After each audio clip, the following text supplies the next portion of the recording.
Prier pour la paix et la conversion de tous. L'invitation de Monseigneur Pizzaballa suite à la vague de violence à Gaza après le transfert de l'ambassade américaine à Jérusalem.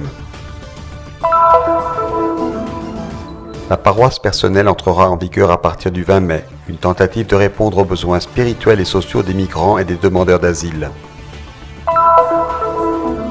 Pour la Journée mondiale des communications sociales, le pape François a proposé le thème « La vérité vous rendra libre, fausses nouvelles et journalisme de paix », un sujet d'actualité également en Terre Sainte. Le projet est né en Italie en 2009 et dirigé par des femmes de différentes religions engagées dans la promotion de l'unité et dans la prière pour la paix dans le monde.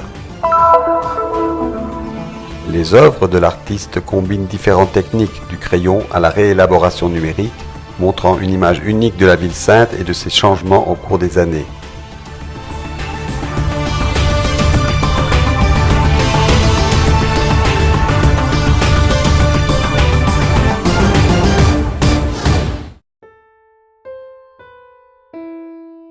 Une semaine de contrastes profonds a secoué la Terre Sainte. Alors que les représentants du gouvernement israélien ont célébré le transfert de l'ambassade américaine de Tel Aviv à Jérusalem, en présence de sympathisants et de délégations de différents pays, la frontière avec la bande de Gaza a été le théâtre de violents affrontements entre... Malheureusement, c'est encore un autre épisode d'un long voyage de haine et de violence qui a vu la mort de près de 60 personnes et des milliers de blessés. C'est aussi une situation paradoxale, parce que d'un côté, une grande fête a été célébrée, l'ambassade a été transférée, et de l'autre, une tragédie, un massacre. C'est une photographie qui dit bien la situation paradoxale, dramatique, et l'énorme distance entre les parties de ce conflit terrible et interminable.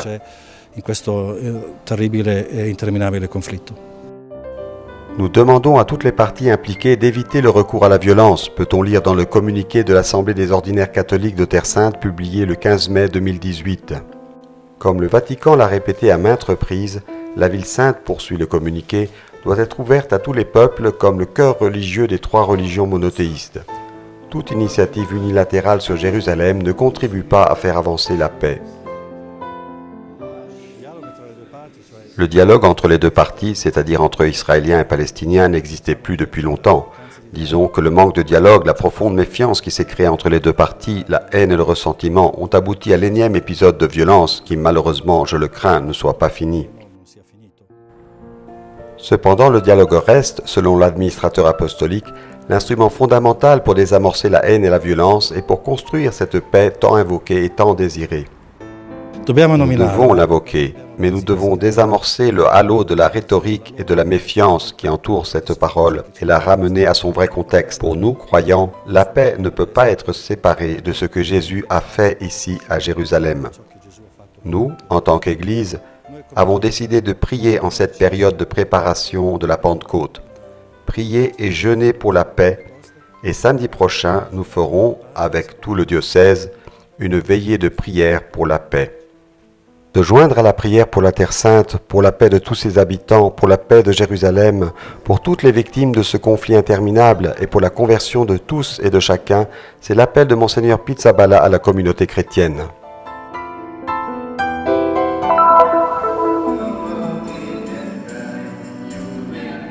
Depuis de nombreuses années, la communauté ecclésiale en Israël voit la présence significative de milliers d'étrangers dans les célébrations et dans la vie de l'Église. Des Philippins, des Indiens, des Sénégalais et beaucoup d'autres. Récemment, des réfugiés du Soudan du Sud et de l'Érythrée se sont ajoutés. Peu à peu, une pastorale est née au service de ces groupes et en avril, l'administrateur apostolique du patriarcat latin de Jérusalem, Monseigneur Pierre Battista Pizzaballa, a annoncé la création d'une paroisse personnelle. La coordination pour la pastorale des migrants et des réfugiés deviendra ainsi un vicariat épiscopal des migrants et des réfugiés.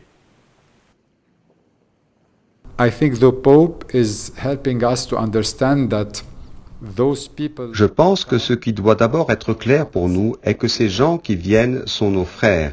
Ils sont vraiment nos frères. Même s'il ne reste que quelques années, nous devons les accueillir, les aider à s'intégrer.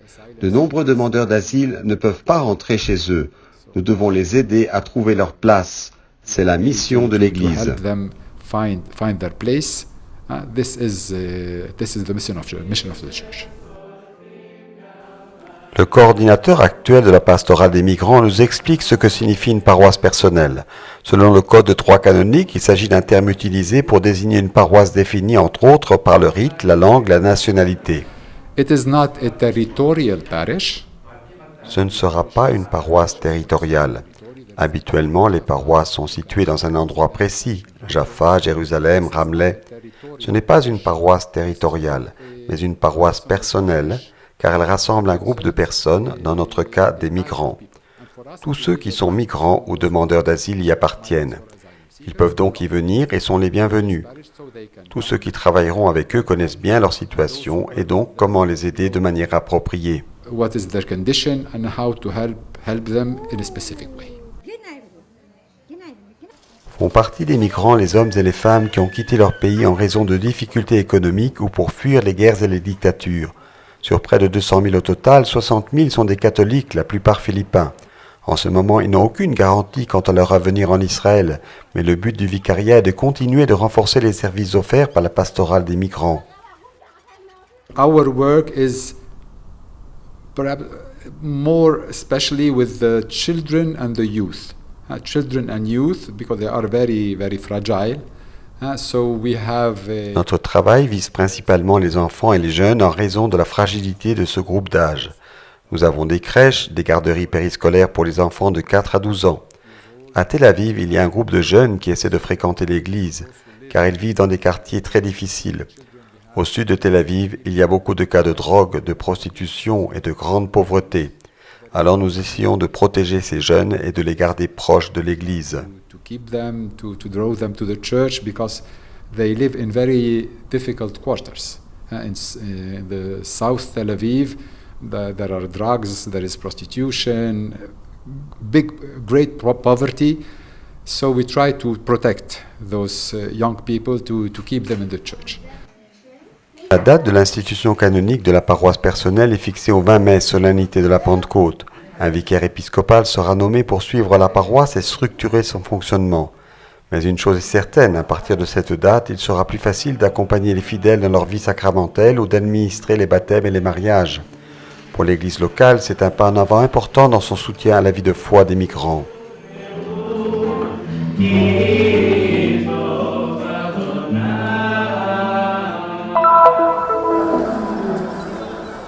Dans son message pour la 52e journée mondiale des communications, le pape François note que, pour être fidèle au plan de Dieu, la communication doit être un lieu pour la construction du bien.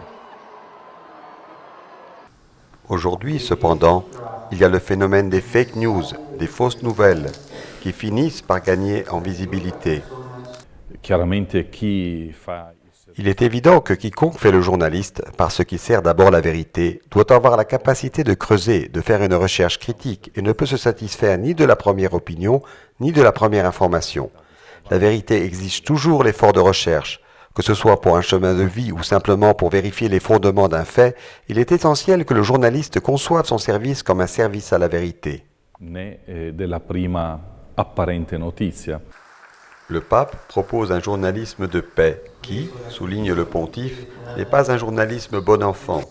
Une réflexion nécessaire aujourd'hui, même pour les médias de la custodie de Terre Sainte.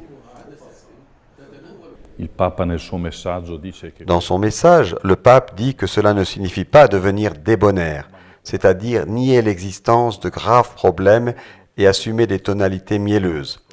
Mais offrir de bonnes nouvelles signifie nourrir l'espoir. Et, dans le cas de la Terre Sainte, cela est particulièrement important. Les nouvelles, pour ainsi dire négatives, même les vraies, sont déjà offertes en abondance par tous les médias. Et je dirais même qu'elles sont les seules nouvelles offertes. Parmi les moyens de communication de la custodie, le magazine Terra Santa, le site et le Christian Media Center qui racontent et montrent quotidiennement au monde la beauté du pays du 5e évangile. نحن كصحفيين ينبغي أن نركز على القضايا. Nous, en tant que journalistes, devons nous concentrer sur des sujets et des nouvelles au service de la paix. Le pape François, dans son appel à adhérer à un journalisme de paix, reflète une vision très profonde de l'importance de l'information et du rôle joué par les journalistes. Tout cela découle de sa profonde préoccupation pour la souffrance des êtres humains causée par la persécution et la discrimination dans une ère de tyrannie croissante et de phénomènes d'intolérance et d'extrémisme. O Christian Media Center, ele nasceu com o Le objetivo Christian Media Center est né dans le but de raconter et d'annoncer la bonne nouvelle de l'Évangile et ce qui se passe ici. Donc, en plus des conflits, des peurs, des insécurités, il y a une beauté qui doit être montrée. La vie existe en Terre Sainte. Et comme le dit Monseigneur Pierre Battista Pizzaballa, qui était le custode de la Terre Sainte en 2008, et a eu l'initiative courageuse de démarrer le Christian Media Center, le CMC est né pour raconter une autre histoire. L'histoire de la beauté des sanctuaires avec les pèlerins venus de partout dans le monde, la beauté des communautés chrétiennes vivant ici et leurs défis de l'œcuménisme et du dialogue interreligieux, une autre histoire qui passe parfois inaperçue à cause des conflits, de tout ce qui est négatif. para contar uma outra história. En parfaite opposition aux fausses nouvelles ou à la seule diffusion de ce qui est négatif et de la violence, le journalisme peut être un instrument de paix et un signe d'espoir. Credo che sia importante per alimentare la speranza. Je pense que pour nourrir l'espoir, il est important que nous soulignions également les nouvelles concernant de tout petits faits. Des faits qui peuvent être marginaux pour les médias normaux, mais qui pour nous sont le signe d'un dialogue possible, d'un éventuel pont que l'on peut construire. Ils sont un signe que la paix peut être construite non pas en théorie, mais à travers de petits gestes et des choix quotidiens. Attraverso anche piccoli gesti e piccole scelte quotidiane.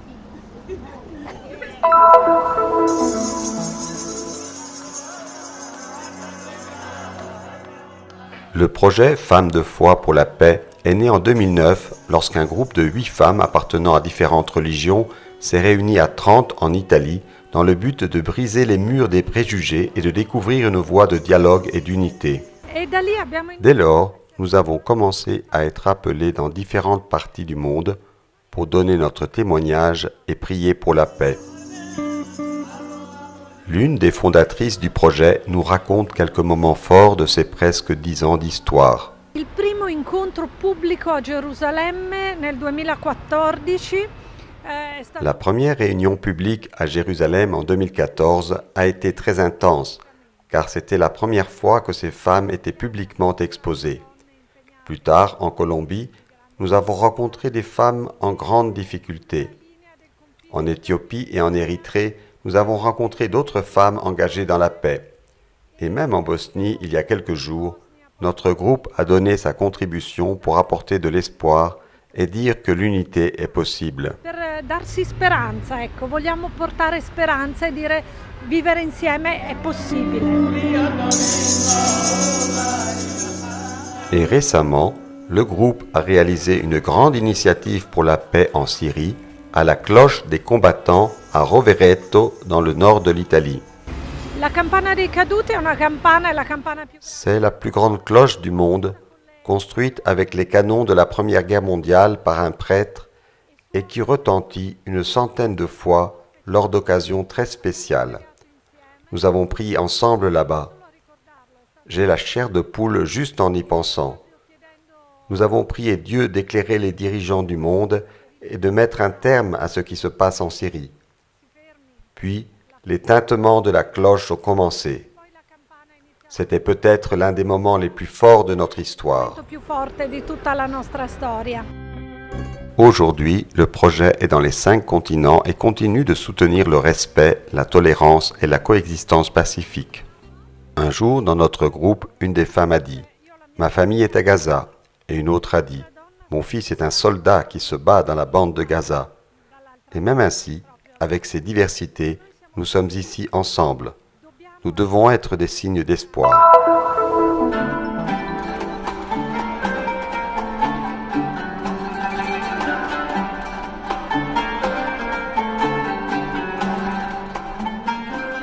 Dans son petit atelier de quelques mètres carrés, le graphiste Shehab Kawasmi est entouré d'œuvres expressives réalisées au cours de ses 40 années de carrière à Jérusalem.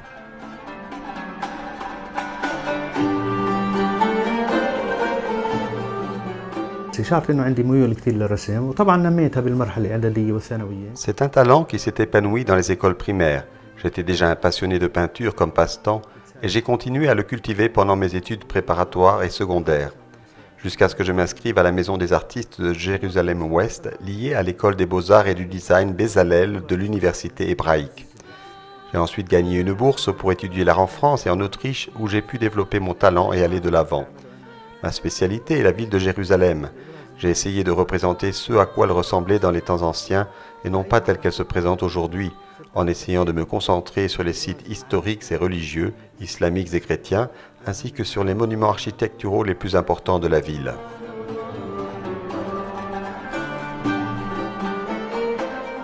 Les peintures de Shehab Kawasmi s'inspirent souvent de photographies originales, récupérées dans la ville par des photographes arméniens, les premiers à entreprendre la photographie en tant que profession en Palestine. Kawasmi utilise le crayon dans la plupart de ses œuvres, dans différents styles modulés pour donner le maximum de réalisme à ses sujets. Sa dernière publication, le livre Kan Yamakan, Il était une fois Jérusalem il y a 100 ans, recueille 70 de ses œuvres en ajoutant à chacune d'elles une explication à la fois en anglais et en arabe.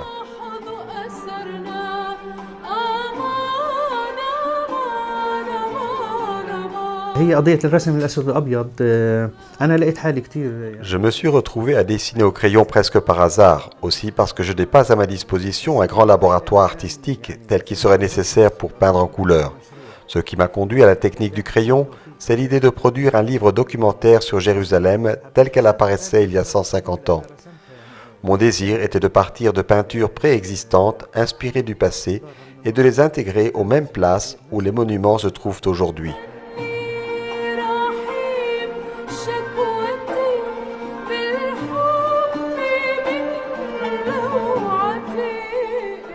Les œuvres de Kawasmi ne se limitent donc pas au dessin au crayon.